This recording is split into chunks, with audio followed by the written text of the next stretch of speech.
Hey guys, today I'm going to be talking about Apple's Spring Loaded event, which I think is a pretty cool name. It's in spring and it's loaded, and maybe it's something about the iMac hinge, I don't know, but I know it's been a while if you're watching this. It's been like a month or two, and a few things have happened really, but I've been busy. But I'm going to make this video for you guys now, and you should be expecting weekly uploads. If you're one of the 5 people watching every video, but still, I just want to do this for fun. So, it was a crazy event. Now, it's one of the most interesting events because one, there has been the new iMacs, obviously. Now let's talk about those. I'm going to straight up say I hate them. I don't like them at all. I mean, I do like some bits of it. I can appreciate all the power and thinness, maybe, whatever cool stuff they did with it. The speakers, I guess. Who cares? They're just speakers. The elephant in the room, the thing I don't like the most, is the design. The bezels are white, they're thick, and the chin is massive. And I don't like that. I don't like white bezels that shows a little black line in between the screen and the bezels, and it just looks gross. Camera sticks out as well. I'm just really surprised that Apple did this because they've been moving away from white bezels for years. The white iPhones have had white bezels, and they moved them to black bezels. The new iPhone SE, really good looking.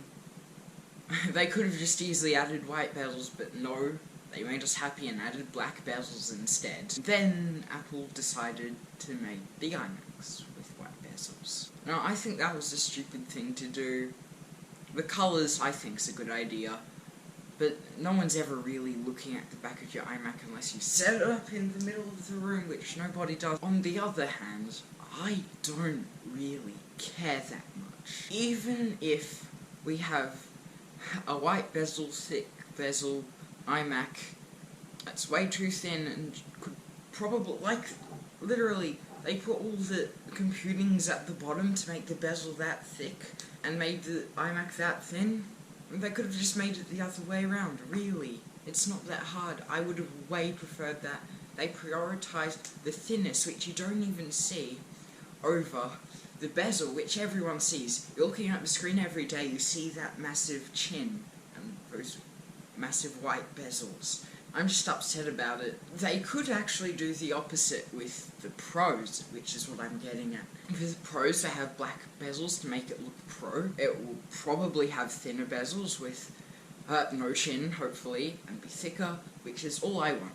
Even though I'm never getting this. Regular iMac they just released is kind of deterring people away from it, apart from the people who love the colour.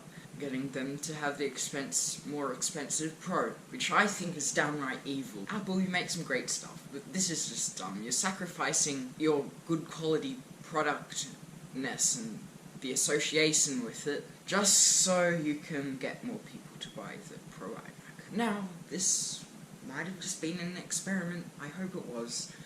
But anyway, then there's the M1 iMac. Now at the event, if I remember correctly, Tim Cook makes a Mission Impossible style, he cuts through the windows and they eventually just pulls off his mask, gets the M1 chip and puts it in the iPad. Which I really liked that.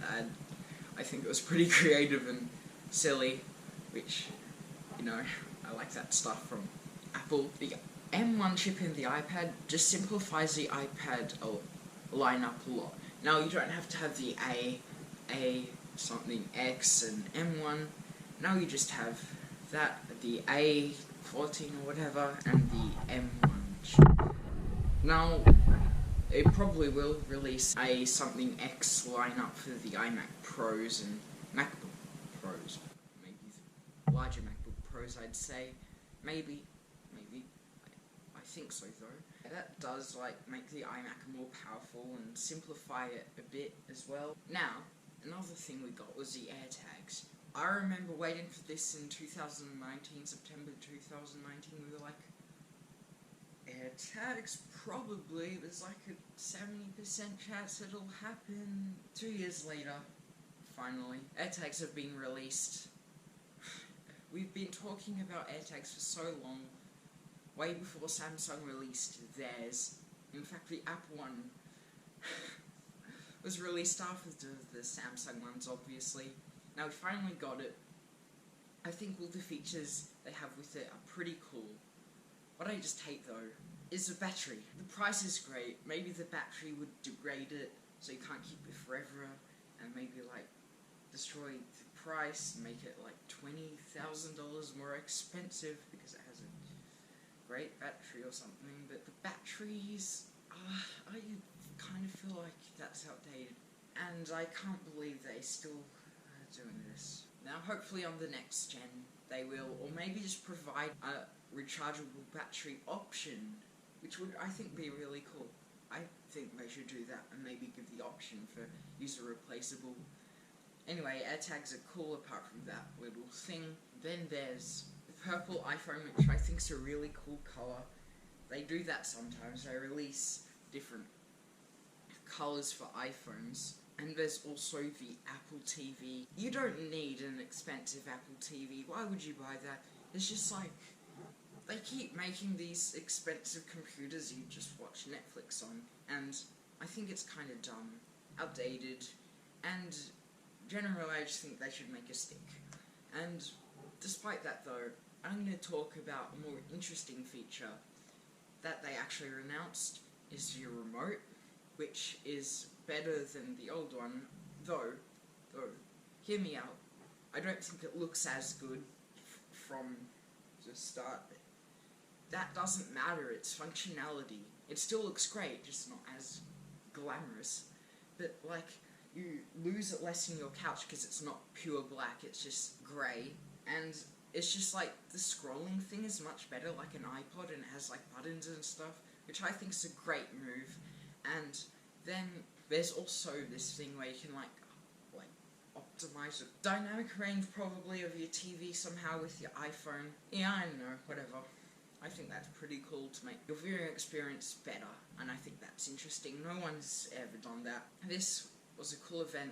It was in April actually. It should have been in March, but like, you know, it's a weird year.